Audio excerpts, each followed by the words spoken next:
kemudian ya digitalisasi kita masih ketinggalan ya. Hampir semua organisasi keagamaan menghadapi kecanggihan teknologi informasi yang luar biasa itu pada umumnya ya ketinggalan. Bukan hanya organisasi keagamaan, negara aja sebenarnya ketinggalan ya gitu.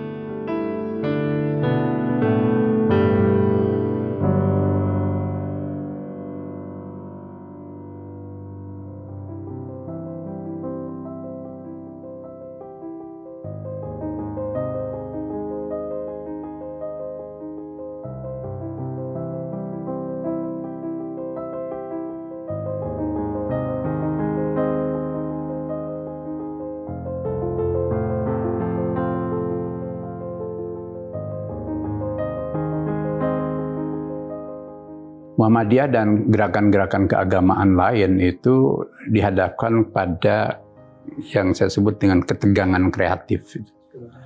Ketegangan kreatif itu di satu pihak kita harus adaptif terhadap keperluan tuntutan digitalisasi hidup dengan sistem dan ekosistem yang serba digital kan gitu kan. Termasuk memanfaatkan media sosial gitu ya.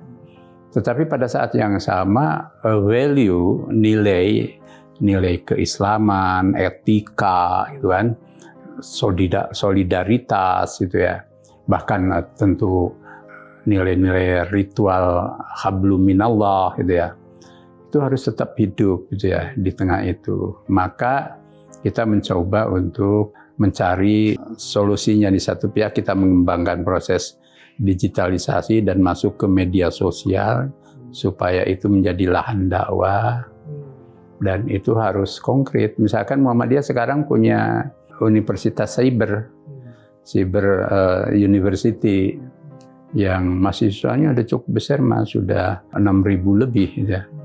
Padahal baru beberapa tahun saja gitu ya. Ternyata kita bisa gitu ya.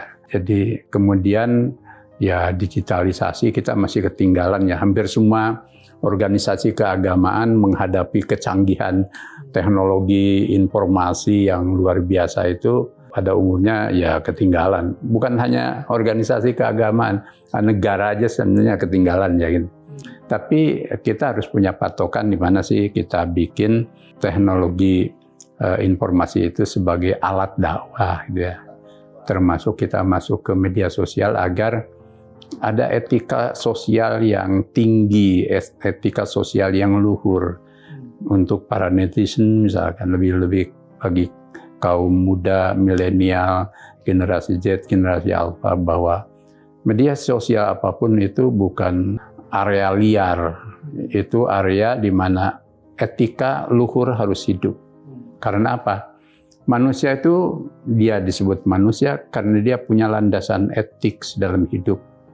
Bahkan punya landasan nilai, mana yang benar, mana yang salah, mana yang baik, mana yang buruk, mana yang pantas dan tidak pantas gitu ya.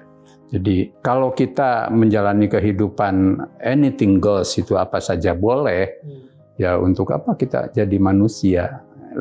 Lebih baik jadi hewan saja gitu kan. Karena hewan hidup dengan insting dan tidak mengenal nilai. Tapi hewan pun sebenarnya punya etika kehewanan sendiri kan, apapun lah gitu bentuknya gitu ya.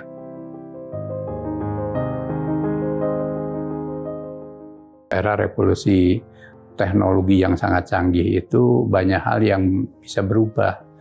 Soal manusia yang tenaga kerjanya bisa diambil alih oleh robot itu kan nanti akan semakin banyak tuh.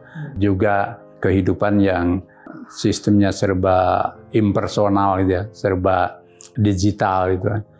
Manusia kan untuk silaturahmi secara langsung makin merasa tidak perlu. Ke depan berapa banyak manusia itu terpanggil untuk nengok orang sakit, bertakziah gitu kan.